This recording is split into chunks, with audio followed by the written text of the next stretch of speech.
Praise the Lord. The best wishes to you and your family members in the name of God. దేవుని నామమునకు మహిమ కలుగును కాక.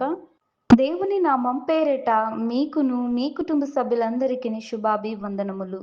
ఈరోజు దేవుని వాగ్దానము. Today God's promise. అన్యజనుల ఎదుట తన నీతిని బయలుపరిచి ఉన్నాడు. కీర్తనల గ్రంథం 98వ అధ్యాయం 2వ వచనం. He has revealed his righteousness in the sight of the nations. The book of Psalms chapter 98 verses 2.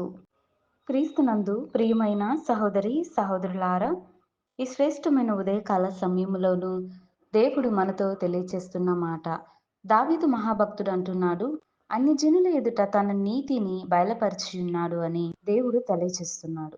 అయితే దేవుడు ప్రతిదినము దేవుని యొక్క నీతిని గురించి, యథార్థతను గురించి దావీదు మహాభక్తుడు ఆయా ప్రజలందరి ఎదుట, అన్యజనుల ఎదుట, అందరి ఎదుట దేవుని యొక్క నీతిని బట్టి ఆ ప్రజలందరికీ బయలుపరచడం అనేది జరిగినది. వారికి దేవుడంటే నమ్మకం కలిగే విధముగా వారు దేవుని నమ్ముతున్నారండి. అదే రీతిగా ఈ లోకంలో చాలా మంది భక్తిహీనులు ఏవేవో మాటలు పలుకుతూ దేవుని నీతిని గురించి దూరంగా ఉంటారు. కానీ నిజమైన మాట ఏమిటి అంటే, అన్ని జనుల ఎదుట ఆనాడు దేవుని యొక్క నీతి వెల్లడిపరచడం జరిగింది. అయితే ప్రభుని యేసుక్రీస్తు వారు మన కొరకు జన్మించి తన రక్షణ మనందరికీ దయచేయాలని దేవుడు పరిశుద్ధత, నీతి, యథార్థత, తండ్రి అయిన దేవుని కుమారుని వలె దేవుని యొక్క పరిశుద్ధత గురించి మనందరి ఎడల దేవుడు ఎంతో ప్రయాసపడి మన కొరకు దేవుని యొక్క ప్రాణము త్యాగం చేయడం జరిగి ఉన్నది. అయితే దేవుని యొక్క నీతిని గురించి ప్రపంచ దేశాలన్నీ మాట్లాడుకోవడం, చర్చలు జరగడం ఇవన్నీ జరిగాయి.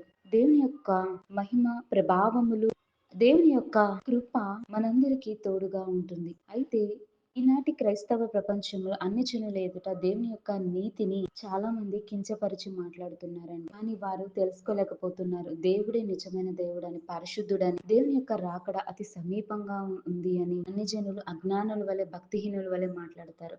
కానీ కొందరి అన్ని జనుల జీవితంలో కూడా వారికి తెలుసు, ఈయన నిజమైన ప్రభు అని, ఈయన యథార్థవంతుడు, దేవుడి శత్రువులను ప్రేమించమన్నాడని, నీ ఇరుగు పొరుగు వారి మీద ప్రేమాభిమానాలను కలిగి ఉండమని. ఇవన్నీ అన్ని జనులకు తెలుసు. ఎందుకంటే దేవుని యొక్క నీతి వారికి కూడా తెలియచేయబడింది.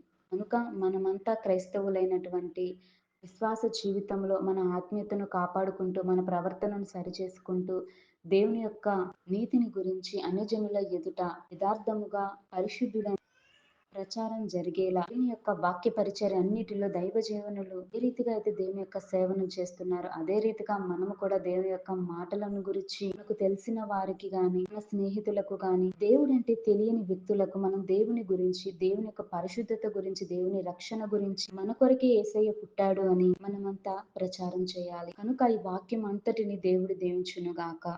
ప్రార్థన. ప్రేమ కలిగిన తండ్రి, దయగల దేవ, కృపగల దేవ, నీకు స్తోత్రాలు దేవా. ఈ ఉదయకాల సమయంలో నా తండ్రి ఇంత చక్కని వాగ్దానం బయలుపరిచి ఉన్నావు దేవా.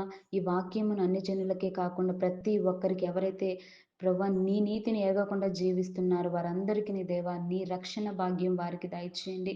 నీవే నిజమైన దేవుడవని, నీవే నీతిమంతుడవని ఆయా ప్రజలందరూ తెలుసుకునే జ్ఞానమును, ఆ యొక్క సహాయమును దాయిచేయమని కోరుతున్నా ప్రభు. ఈనాటి క్రైస్తవ ప్రపంచంలో మూర్ఖుల వలె లోకములో పడి తిరుగుతున్న, పాపములో పడి తిరుగుతున్న ఆయా ప్రజలందరినీ దేవా నీవే రక్షించండి ప్రవ్వా. నీ యొక్క నీతి వారికి బయలుపరచాలి ప్రవ్వా. అది కేవలం నీ యొక్క వాక్య పరిచర్య, నీ పరిశుద్ధ గ్రంథం ద్వారానే వార్త అనేది ప్రకటించబడుతుంది. అట్టి జ్ఞానం వారందరూ తెలుసుకొని మారుమనసు పొందుకొని నిన్ను సొంత రక్షకునిగా అంగీకరించుకునే కృపా భాగ్యం అందరికీ నీ దాయిచేయమని కోరుతూ ప్రార్థనకు ప్రతిఫలం ఇమ్మని యేసయ్య నామమున అడుగుతున్నాను తండ్రి. ఆమేన్.